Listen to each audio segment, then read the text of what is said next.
Paris feels like everything you ever imagined a European escape could be. Romantic streets, golden balconies, and that unmistakable sense of elegance in the air. But all it takes is one wrong turn onto a less than charming side street or one innocent tap on the wrong ATM screen, and that dream can unravel faster than you expect. In a city this magical, it's shocking how quickly paradise can flip into panic. Today, you'll uncover the biggest mistakes Americans make in Paris without even noticing them. And the first one might surprise you because it's not a scam, not a cultural misstep, but a quiet trap almost every visitor falls into on day 2. Before we dive in, think about this. What's the biggest cultural shock you've ever experienced while traveling in Europe? Hold on to that memory, because the exact feeling you had in that moment might come back in this video, and it may even explain the one mistake most Americans never see coming. Number 1. The walking trap. It doesn't feel dangerous, it doesn't sound dramatic, and it's definitely not something anyone warns you about. But the quiet trap almost every visitor falls into on day 2 is simple. Paris demands far more walking than Americans expect. The first day feels magical. You're excited. Adrenaline masks the fatigue, and every corner pulls you deeper into the city. Then day 2 arrives, and suddenly your legs, hips, and lower back announce a reality Parisian sidewalks don't negotiate with. What makes this such a nasty trap is that it sneaks up gently. You don't collapse. You just start slowing down, cutting corners, canceling stops just for today, or grabbing an expensive taxi because the metro suddenly feels impossible. And once that happens, your whole itinerary begins to shift, not because you planned poorly, but because you underestimated the physical layout of a city built centuries before cars. Every major Paris experience, museums, boulevards, gardens, bridges, requires long stretches on foot. Add cobblestones, stairs, and metro transfers, and the day 2 crash hits almost everyone. The fix is surprisingly simple. Pace your first day like a marathon, not a sprint. Build in breaks, rotate sitting activities with walking ones, and treat hydration like a strategy, not an afterthought. Respect the physical rhythm of Paris early, and the rest of your trip becomes effortless. Energy is everything. 2. The metro miscalculation. Here's a question most travelers don't ask until it's too late. How hard can the Paris metro really be? On a map it looks simple, colorful, even friendly, almost like the city is telling you, don't worry, you've got this. But the quiet truth hits fast. Navigating the metro isn't difficult because of the trains, it's difficult because of the transfers. And for Americans used to wide corridors, escalators everywhere, and clear signage, Paris can feel like an unexpected maze. The trap unfolds like this. Your first ride goes smoothly, so you build confidence. But your next transfer drops you into a station with long stone tunnels, sharp turns, unexpected stairs, and directional arrows that feel like riddles. Suddenly you're choosing between 5 exits, none of which seem to match the street you need. It's not scary, it's just disorienting. And disorientation is exhausting. By the 3rd or 4th transfer of the day, especially if you're already feeling that day 2 walking fatigue, the experience becomes draining in a way no guidebook ever mentions. You lose time, you lose energy, and you start avoiding the metro altogether, which ironically makes you more dependent on pricey taxis. You'll feel a huge difference once you pick your routes with intention. Check them before you head out, grab quick screenshots of any tricky transfers, and don't be afraid to choose a slightly longer ride if it means fewer line changes. In Paris, the smoothest route is rarely the one with the shortest travel time. It's the one that keeps your momentum and your sense of direction intact. Number 3. Café seating trap. It looks harmless, just a charming Parisian café terrace, rows of cane chairs, and that irresistible urge to sit down and take in the atmosphere. But here's the quiet trap Americans fall into. Not all seats cost the same, and Paris cafés rarely explain it. The moment you sit outside facing the street, you're not just getting a view, you're entering the highest priced zone, often called une terrasse, where drink prices quietly jump 20 to 40% compared to the bar inside. The trick is subtle, no scam. no deception. It's simply how the business model works, and Paris locals know it instinctively. Tourists, meanwhile, assume prices are universal because that's how cafes work in the US. So you order a simple coffee, enjoy the moment, and then your bill arrives. Suddenly, a €3 espresso becomes €6 or more. The shock isn't the price itself, it's the surprise. Once it happens, you start second-guessing every cafe. You hesitate before sitting down. You get cautious instead of relaxed. The vibe shifts from romance to vigilance, all because of one overlooked detail: the bar price versus terrace price system. A quick glance at the menu can save you from surprises. Most places list two prices: bar and terrace, and that tiny detail tells you exactly what kind of experience you're choosing. Want the classic street-facing moment? Enjoy it without hesitation. Prefer to keep things simple and avoid the markup? Slip inside and take a seat at the bar. In Paris, that small bit of awareness turns every coffee break into something calm, clear, and entirely on your terms. If any of these Paris traps are already surprising you, drop a quick comment and tell me which one caught you off guard first. And if you want more breakdowns like this, real, practical, no-nonsense travel insights, hit the like button and subscribe so you don't miss the next one. Your experience can help someone else avoid the same mistake. And now let's move to number 4. One of those mistakes so simple and so familiar that you've probably made it yourself, only realizing it after the meal landed in front of you. Number 4. Menu language trap. It starts innocently. You sit down at a Paris restaurant, open the menu, and suddenly realize half the dishes look familiar by name, but completely unfamiliar in reality. This is the quiet trap Americans fall into, assuming menu French is just decorative. But in Paris, one tiny word can change the entire dish, the portion size, or even what animal you're actually ordering. And because the menu sounds elegant, most visitors nod, smile, and guess. Guessing is expensive. The trap gets worse when restaurants in tourist areas use partial English translations that leave out crucial details, like whether the dish comes with sides, whether the meat is rare by default, or whether you just ordered a €32 entree thinking it meant appetizer.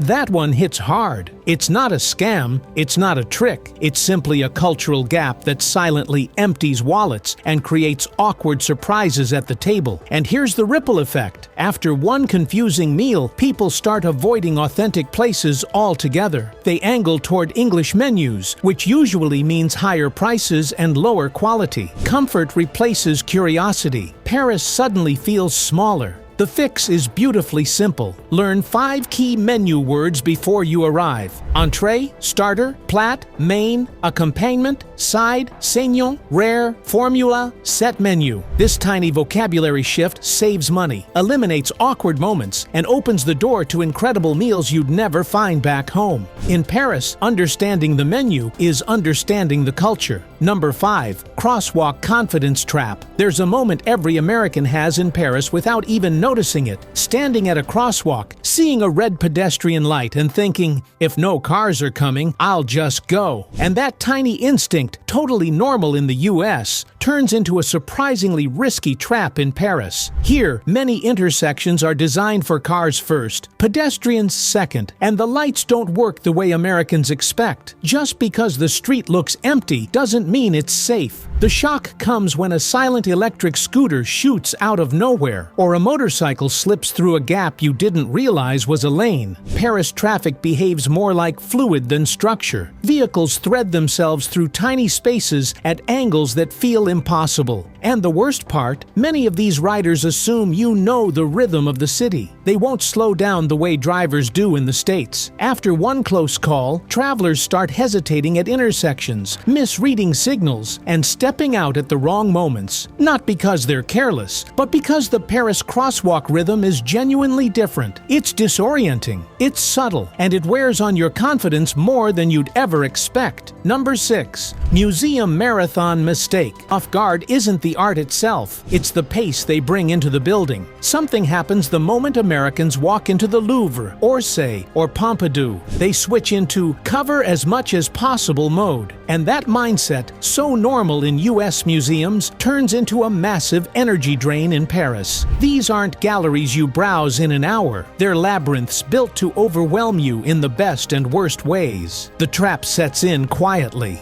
At first, the scale feels exciting. You're wandering from masterpiece to masterpiece, thinking, I can do one more room. But 10 rooms later, your legs are already giving you warnings you don't recognize until it's too late. Paris museums are layered vertically, horizontally, historically. They demand climbing, doubling back, and constant recalibration. Missing one sign can cost you 20 minutes of walking. And then comes the ripple effect. You leave the museum exhausted, not inspired. The rest of your day shrinks. You skip landmarks you were excited about. Dinner feels early. The trip feels heavier. There's a simple, almost elegant fix. Pick one section, one era, or one theme and commit to it. Treat Paris museums like fine dining, not buffets. The less you try to see, the more powerful each moment becomes. And as strange as it sounds, restraint is what makes the experience unforgettable. Number 7. Cashless comfort trap. Plenty of Americans land in Paris feeling relieved that the city is modern and card-friendly, and that confidence lasts right up until the moment they try to pay for something that suddenly, unexpectedly, requires cash. It might be a bakery that only accepts coins before noon, a small market stand with a broken terminal, or a taxi driver whose card reader mysteriously stopped working 5 minutes ago. In Paris, cards are common, but cash is still essential. The real trap is psychological. Because Paris looks polished and upscale, visitors assume every payment system will work like it does back home. But step away from big stores and chain cafes, and you're in a hybrid economy where old habits and modern tech coexist in unpredictable ways. 1 minute you can tap your card for a €2 espresso. The next, you need exact change for a metro ticket machine that refuses foreign cards. That's when the stress creeps in. You start hunting for ATMs you shouldn't use, overpaying out of panic, or skipping experiences entirely because the payment situation feels uncertain. And the irony, a €10 bill could have solved every problem.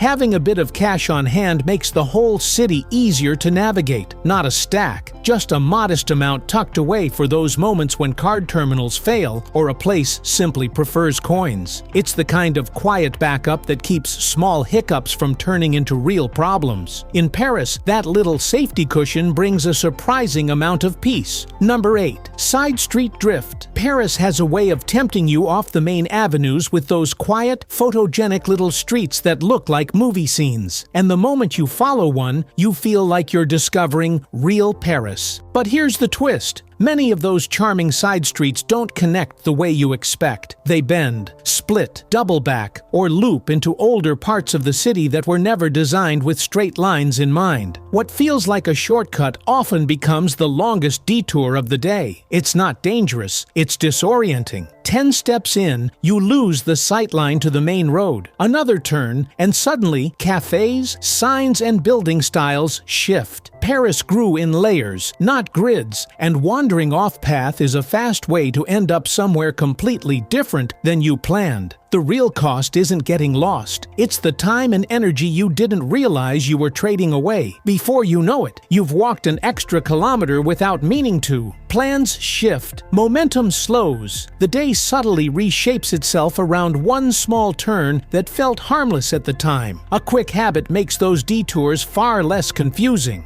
Glance at the bigger map before you wander off the main road. Seeing the layout of the whole neighborhood keeps you grounded, no matter how winding the streets become. Paris invites you to explore, but it's the wide view, not the close-up, that helps you enjoy it without losing. Number 9. Weather whiplash warning. Step outside in Paris, and the sky can fool you instantly. One moment you're standing under bright postcard blue sunshine, and 10 minutes later the wind shifts, clouds gather, and the temperature drops like someone flipped a switch. Visitors expect predictable seasons, but Paris runs on microclimates, tiny pockets of weather that change block by block, hour by hour. And that unpredictability hits hardest for Americans who pack based on a single forecast. The trap doesn't show up dramatically. It starts with a light breeze that seems harmless. Then a sudden drizzle turns a comfortable walk into a damp, chilly slog. Or the opposite happens. You dress warmly for a gray morning and end up overheating by lunchtime when the sun decides to reappear. The constant transitions slowly drain your energy and mood, making simple plans feel complicated. What surprises most travelers is how much each shift shapes the day. A poorly chosen layer can make museum lines miserable. An unexpected chill makes riverside walks shorter. A sudden burst of heat pushes you into cafes you didn't intend to stop at. You're not reacting to Paris anymore. Paris is dictating your choices. The fix is effortless and incredibly effective. Always carry one lightweight, packable layer and one item you can easily remove without hassle. Treat the weather like part of the itinerary, not an afterthought. Master the layers, and Paris opens up beautifully. Number 10. Bakery Timing Trap. Step into a Paris bakery at just the wrong moment, and it feels like you've arrived after the good part already happened. Shelves half empty, locals picking up pre-ordered bags, the golden croissants you imagined nowhere in sight. What most Americans never realize is that Paris bakeries follow a schedule as tight as a train timetable. Everything comes out in waves, fresh, precise, and in limited quantities. Morning belongs to pastries. They vanish fast. Late morning shifts toward lunch items, and by the mid-afternoon, many bakeries intentionally scale down production so nothing sits too long. The system isn't broken, it's designed. Parisians know exactly when their favorites appear, so they plan around the oven cycle. Tourists wander in at random hours and get puzzled by what's missing. The funny part, it's not about scarcity, it's about rhythm. When you catch a bakery at the right time, the experience is unforgettable. When you miss the window, the whole place feels underwhelming. If you want the full magic, just sync your day with the ovens. Early for pastries, right before lunch for savory items, late afternoon for lighter bites. Once you understand the timing, every visit feels intentional instead of lucky. Number 11. Pharmacy Power Move. Most Americans walk past French pharmacies without giving them a second thought, just another green cross blinking above the sidewalk. But in Paris, that little green cross is one of the most valuable resources you have, and skipping it is a mistake almost every visitor makes. These pharmacies aren't like the ones back home. They're miniature problem-solving hubs run by trained professionals who can help you with anything from jet lag headaches to blisters from too much walking. The trap comes from habit. Americans associate pharmacies with prescriptions, long waits, and aisles of random products. So when something minor goes wrong, dry throat, sore feet, irritation from the air pollution, sudden allergies, tourists either ignore it or buy the wrong thing from a convenience store. Meanwhile, Parisians head straight to the pharmacist, explain the issue in 2 sentences, and get the exact solution in under a minute. Ignoring that system adds unnecessary friction to your trip. You spend half a day uncomfortable when relief was literally 20 steps away. And the irony? Pharmacists in Paris often speak enough English to understand symptoms faster than a tourist can Google them. Once you realize pharmacies are the city's quiet support network, everything becomes easier. A small stop saves a whole afternoon. A quick conversation keeps a minor problem from becoming a major annoyance. It's one of the most underrated lifesavers in Paris. Number 12. Dinner Hour. Reality. The strangest moment for many Americans in Paris happens right around 6:30 p.m. Perfect dinner time back home. But in France, it's the culinary dead zone. Kitchens aren't open yet, servers are prepping, and the city is in that quiet pre-evening transition. Tourists walk in, see staff moving around, assume the place is open, and end up confused or politely turned away. It feels awkward only because the rhythm is so different from what we're used to. What makes this a real trap is that it disrupts the whole evening. You leave your hotel hungry, walk to a charming bistro you spotted earlier, and suddenly realize you're at least an hour too early. So you wander and wander. and wander. Restaurants look open but aren't seating.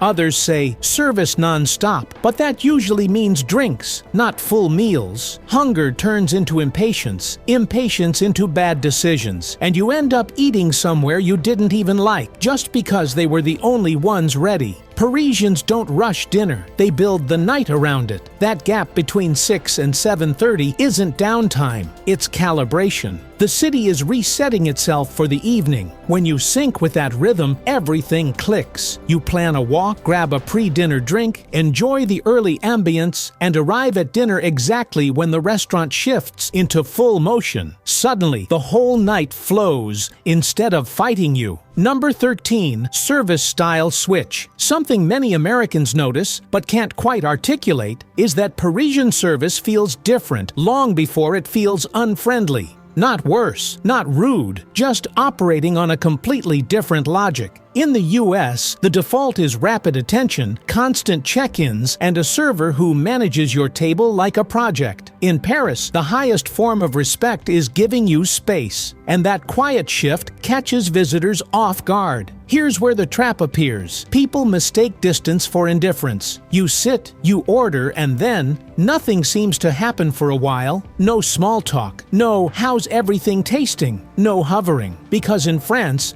the meal is yours, not the server's. Approaching the table repeatedly would be seen as interrupting the experience, not enhancing it. Misreading that difference creates tension. Tourists think they're being ignored. Parisians think they're being polite. And the two expectations cross like wires until someone ends up frustrated. The truth is, both systems work beautifully, just not the same way. Once you recognize the pattern, everything becomes smoother. You ask for the bill when you're ready. You signal when you need something. You enjoy the meal without waiting for reassurance. The moment you stop expecting American-style pacing, Parisian service suddenly feels intentional, even elegant. The entire experience softens. Number 14. Monday, closure surprise. You wake up on a bright Paris morning, ready to hit the museums, boutiques, and little cultural corners you bookmarked weeks ago. It feels like the perfect day to explore until you arrive at your destination and see the small, polite sign taped to the door. Fermé le lundi, closed on Monday. And suddenly, your whole plan reshuffles itself without warning.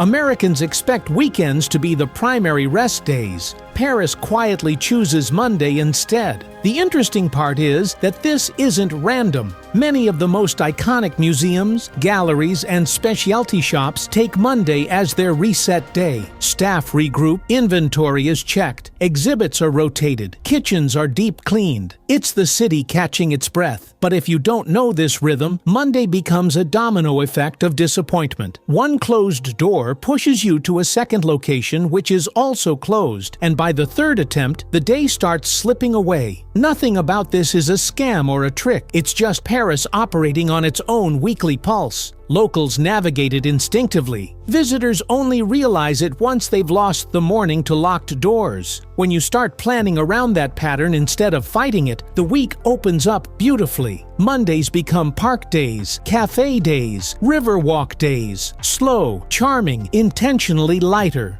Once you understand the rhythm, the city feels far more cooperative. Number 15. Over-planning burnout loop. It usually hits people not with a dramatic moment, but with a quiet sense of fatigue they can't explain. You planned the trip perfectly. Color-coded days, saved maps, pinned cafes, timed entrances. It all looked brilliant from home. But once you're actually in Paris, the schedule you designed starts moving faster than you can enjoy it, and suddenly, the city feels more like a checklist than a place. The reason this becomes such a common trap is simple. Paris is dense. Every neighborhood is its own little world, and every corner distracts you with something you didn't expect. An antique market, a side alley full of books, a hidden courtyard, a street musician who makes you stop longer than planned. Over-planning squeezes out the very moments you traveled here to experience, and the burnout doesn't arrive dramatically. It settles in gradually as you rush between stops, cutting breaks, ignoring the feeling that you'd love to just sit in a park for 10 minutes but don't have time. You lose the openness that makes Paris shine. The The city feels heavier, not because it changed, but because you didn't give it space to breathe.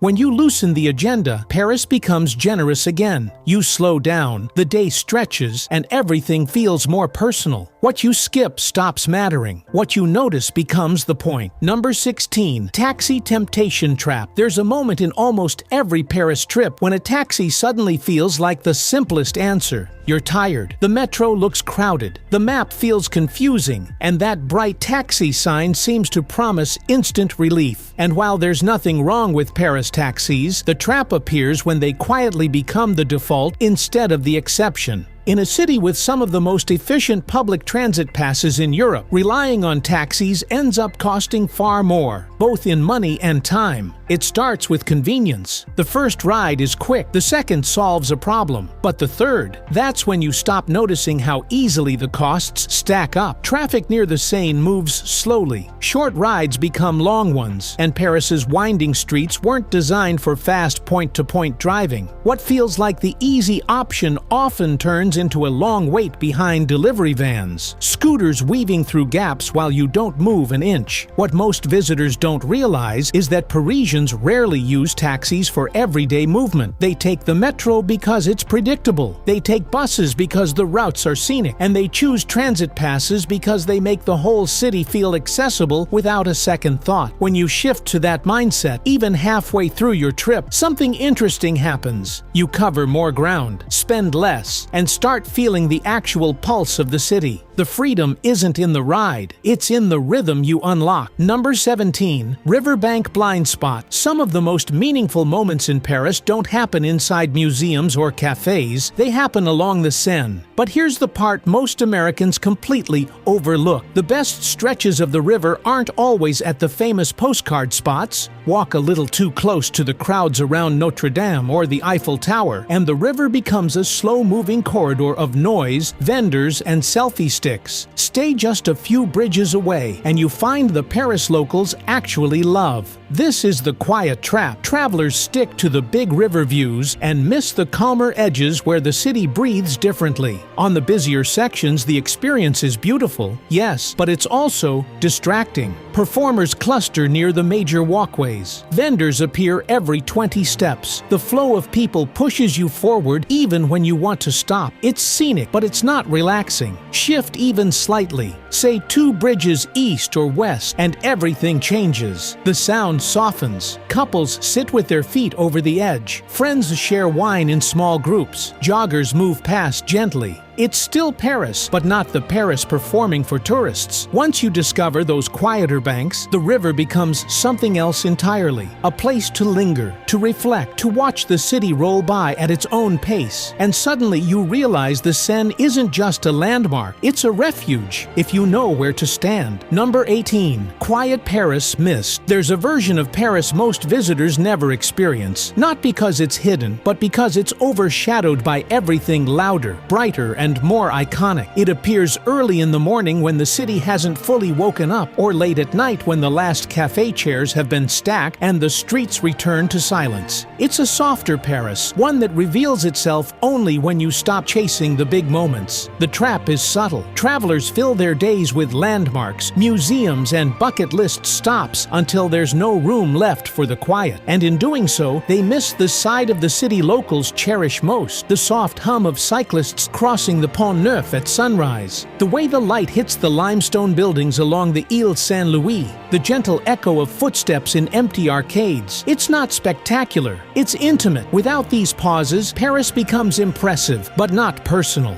You see everything you planned to see, yet somehow feel like something is missing. The truth is, the city's magic isn't only in its highlights, it's in the in-between spaces, the slower rhythms, the small breaths you take between destinations. When you leave a little room for the city to speak, it changes the entire trip. You begin to feel connected rather than entertained. And that's the Paris people remember years later, the version that finds you when you finally slow down. Paris has a way of revealing itself in layers, some bold, some subtle, some so quiet you only notice them once the trip is over. And that's why these small missteps matter. Not because they ruin anything, but because they shape how deeply you get to experience the city. The more you understand its rhythms, its timing, its unspoken rules, the more Paris opens its softer side, the one most visitors never really see. If this breakdown helped you see the city from a new angle, make sure to subscribe.